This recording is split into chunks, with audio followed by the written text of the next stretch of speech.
Daily Broadside, day 512. I'm doing something different today. I listened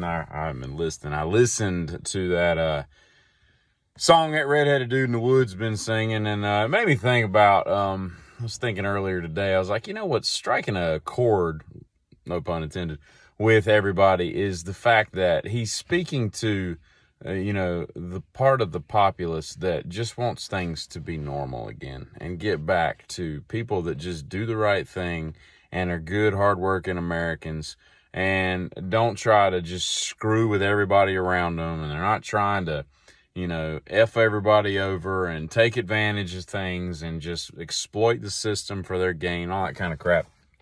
And I was like, and so I was sitting there and I was like, man, I wonder, what are some people I could come up with? And I know tons of people that I could list that are just salt of the earth, just the greatest people I know. I wouldn't associate them if they weren't just awesome people, but none of y'all would know who they were if I said, who's John Weitzman and Sally Forstners, and there's that damn kitten, and and everything. So I made a list earlier today, and I came up with 43 names of people that most of us will know that I think are, for the most part, they just have some of them are dead. They've either led a great life or they're leading a good life, and they're just doing things the right way. They're not getting arrested. They're not doing stupid crap. They're not screwing people over. They're just good Americans. They're good humans. They're good people. All right. They're salt of the earth types that I would want to sit down and have dinner and a drink with them and just chew the fat with them. You know what I mean? So without further ado, I'm going to read you my list of what I came up with today. We're going to start with the obvious. Shaquille O'Neal, just a delightful dude, just has the warmest heart, Jim Henson. Mr. Rogers should go without no explanation. And some of these you might have some issue with. Okay, whatever. They're not perfect people. No, none of us are, but we're going with them anyway. Jason Bateman, Deion Sanders. And I don't know anything about football. From what I tell, I like the cut of his jib. Ricky Gervais, Shel Silverstein. I grew up with that dude. What a brilliant, brilliant guy. And he did a lot of things that a lot of people don't know. They think he just wrote where the sidewalk ends and flower in the, light in the attic and all that stuff. But there's a lot more stuff he did musically and poetically and whatnot. It's pretty cool. Neil Diamond, my boy Neil Damn Diamond. You're right. Steve Harvey. I actually met him once. Nice guy.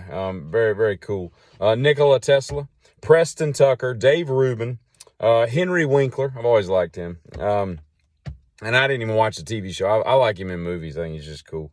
Let's see. Sammy Hagar, Huey Lewis, Jay Leno, Leslie Nielsen, Brendan Fraser, Boyan Slat. If you don't know him, he's the guy that's come up with all those things that pick up all the trash and cleaning up the Pacific trash reef, doing a lot of good in this world, a lot more than a lot of people.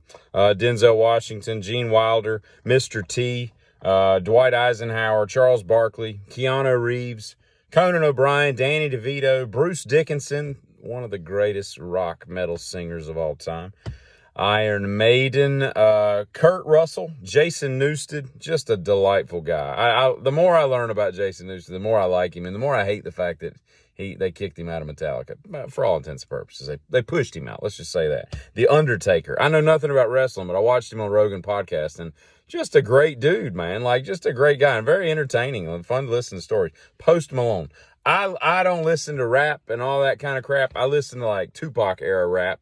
If I do, but modern stuff, Post is the only guy that I listen to. And I just find him to be the most warm-hearted, kind guy I've seen in the public specter in a long, long time. Just a genuine soul that just happens to be a multimillionaire now. Dudley Moore, let's see, Killer Mike. I don't agree with everything he says, but a lot of what he says, I really like where he's coming from on stuff. Paul Newman, Adam Sandler, Mike Rowe. I've been following him forever. Jackie Gleason, Ernie Johnson, that's on there with Charles and Kenny and all. I hate Kenny. But Ernie Johnson, just a delightful character. John Candy, John Hughes, and two more, Matthew McConaughey and Bill Murray.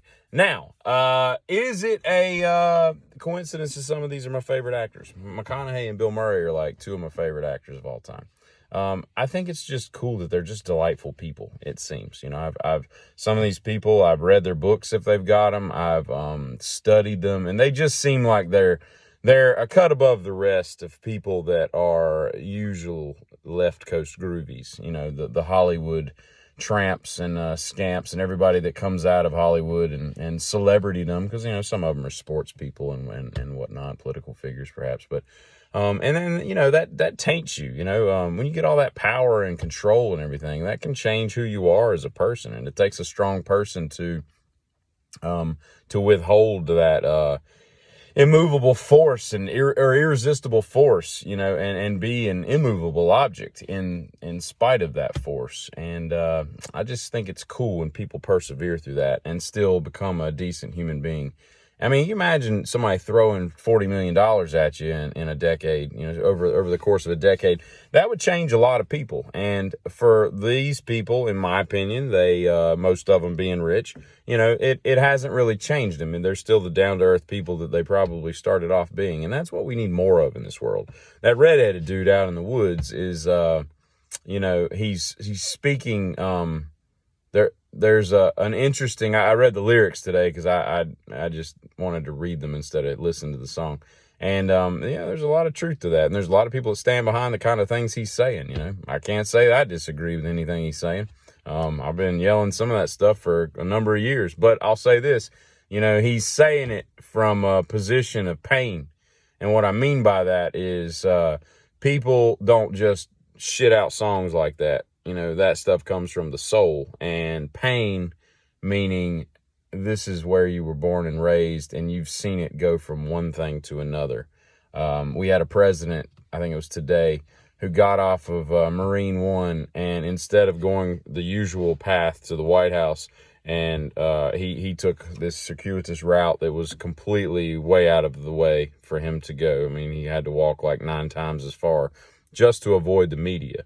Probably because he has no comment on this Maui situation in Lahaina and all. And I say that to say this, you know, go back 100 years and tell me what leadership means. You know, what we have devolved into a nation whereby, you know, and nobody pays attention to the things that are important. And you've got, you know, probably a death toll that will climb double of what it is once we figure out where all the ash bodies are.